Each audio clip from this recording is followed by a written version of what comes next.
हाँ बच्चों, तो अब मैं वाइस प्रेसिडेंट के इलेक्शन के बारे में बताने जा रहा हूँ कि वाइस प्रेसिडेंट का चुनाव किस तरीके से होता है, कैसे होता है। तो हमारे देश के हर नागरिक को जानना ये बहुत जरूरी है कि चाहे वो वाइस प्रेसिडेंट का चुनाव हो, चाहे वो प्रेसिडेंट का चुनाव हो, किस तरीके से होता है, उसमें आम नागरिक का क्या रोल होता है, ये जानना बहुत जरूरी है। बहुत सारे नागरिकों को, हमारे देश में बहुत सारे लोगों को नहीं पता है कि हम राष्ट्रपति या उपराष्ट्रपति को चुनते हैं या कोई और लोग चुनते हैं। तो आज मैं बहुत ही जरूरी चीज बताने जा रहा हूं कि जो उपराष्ट्रपति या चाहे जो राष्ट्रपति का जो चुनाव होता है, उसमें आम नागरिक का भागीदारी नहीं होता है, डायरेक्ट इलेक्शन नहीं होता है। उपराष्ट्रपति या राष्ट्रपति का जो इलेक्शन होता है बच्चों, वो इनडायरेक्ट रूप में होता है या प्रत्यक्ष रूप से होता है। क्यों? क्योंकि इसमें आम नागरिक वोट नहीं करते हैं। इसको चुनने के लिए, राष्ट्रपति या उपराष्ट्रपति को चुनने के लिए जो आम नागरिक के द्वारा जो प्रतिनिधि, जो रिप्रेजेंटेटिव चुने जाते हैं, चाहे वो एमएलए हो, चाहे एमपी हो, ये सारे लोग फिर क्या करते हैं, राष्ट्रपति और उपराष्ट्रपति को चुनते हैं वोट के जरिए। तो बच्चों, राष्ट्रपति का इलेक्शन किस तरीके से होता है वो पहले बता चुका हूं। आज मैं उपराष्ट्रपति के इलेक्शन के बारे में क्या है देखना। उपराष्ट्रपति का चुनाव भी अप्रत्यक्ष रूप से, इनडायरेक्ट रूप से होता है, लेकिन इसमें उपराष्ट्रपति का चुनाव में जो लोकसभा का जो एमपी होते हैं, लोकसभा का जो एमपी होते हैं, जिसका नंबर संख्या है 543 और राज्यसभा का जो मेंबर ऑफ पार्लियामेंट होते हैं बच्चों, एमपी होते हैं, उसका संख्या 245। चाहे लोकसभा का इलेक्टेड एमपी हो, चाहे राज्यसभा का इलेक्टेड प्लस जो 12 नॉमिनेटेड बाय प्रेसिडेंट होते हैं, वो भी उपराष्ट्रपति का चुनाव करते हैं। तो टोटल संख्या हो गया बच्चों 8 से बनाने की। टोटल जो उपराष्ट्रपति को प्रतिनिधि, जो रिप्रेजेंटेटिव इलेक्ट करते हैं, वोट देते हैं, वो कितने हैं, 788, यानी कि 788 जो हमारे जनप्रतिनिधि होते हैं, जो एमपी होते हैं, वो हमारे वाइस प्रेसिडेंट, उपराष्ट्रपति को वोट के जरिए चुनते हैं। इसमें एमएलए वोट नहीं करते हैं, इसमें केवल लोकसभा, राज्यसभा का जो एमपी होते हैं, मेंबर ऑफ पार्लियामेंट होते हैं, वो वोट करते हैं। और किस तरीके से चुनते हैं बच्चों, तो देखना कैसे। तो राष्ट्रपति का जिस तरीके से वोटिंग होता है, उसी तरीके से उपराष्ट्रपति का वोटिंग होता है। ये भी बैलेट पेपर पे ही वोटिंग होता है। इसमें भी क्या होता है, STV, जिसको कहते हैं बच्चों single transferable vote, single transferable vote.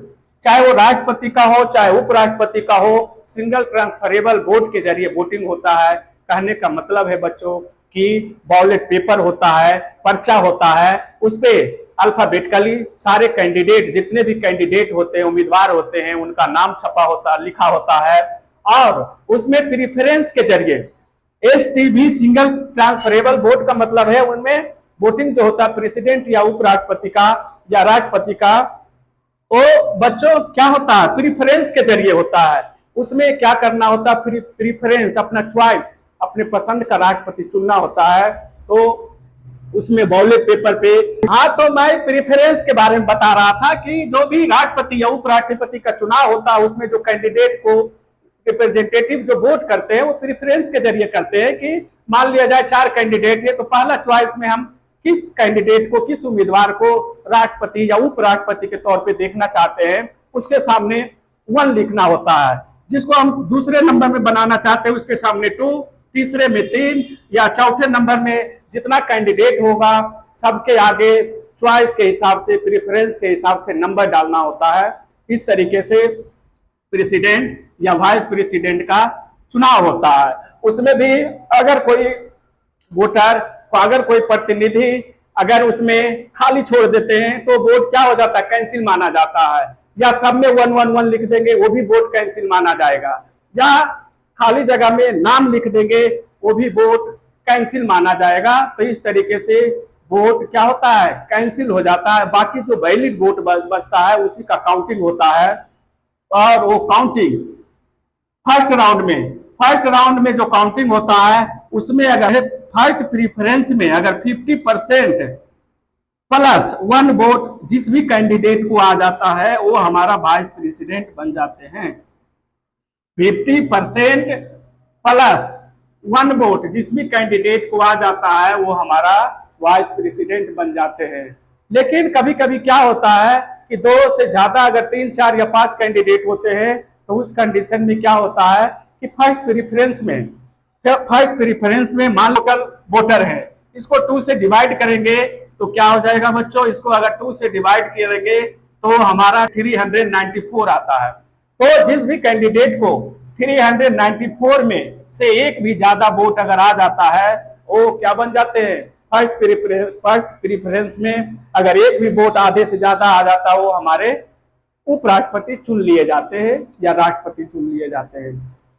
लेकिन अगर कभी कभी क्या होता है कि 50% नहीं आता फर्स्ट प्रेफरेंस में तो सेकेंड राउंड का वोटिंग होता है, और जब सेकेंड राउंड का वोटिंग होता है उसमें क्या किया जाता है कि जो सबसे कम होता है उसको हटा दिया जाता है और उसके जो बैलेट पेपर होता है उसमें जो भी सेकेंड प्रेफरेंस में जो वोटर होता है वो फर्स्ट को ट्रांसफर कर दिया जाता है, थर्ड को ट्रांसफर कर दिया जाता है, या जो थर्ड नंबर में होते हैं उसको ट्रांसफर कर दिया जाता है।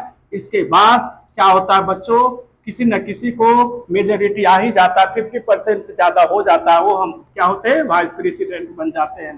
बहुत कम रेयर केस होता है जिसमें थर्ड राउंड का वोटिंग होता है।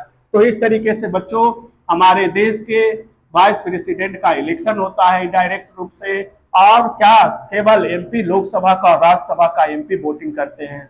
अब बात है कि कौन प्रेसिडेंट या वाइस प्रेसिडेंट बनने के लिए कौन सा व्यक्ति है जो उम्मीदवार बन सकता है, कैंडिडेट के रूप में खड़ा हो सकता है। तो उसके लिए कंडीशन है बच्चों कि उसका वो भारत का नागरिक होना चाहिए उसको, और एज कम से कम मिनिमम 35 ईयर्स 35 साल उम्र या उससे ज्यादा होना चाहिए, तभी वो व्यक्ति वाइस प्रेसिडेंट या प्रेसिडेंट का उम्मीदवार बन सकता है।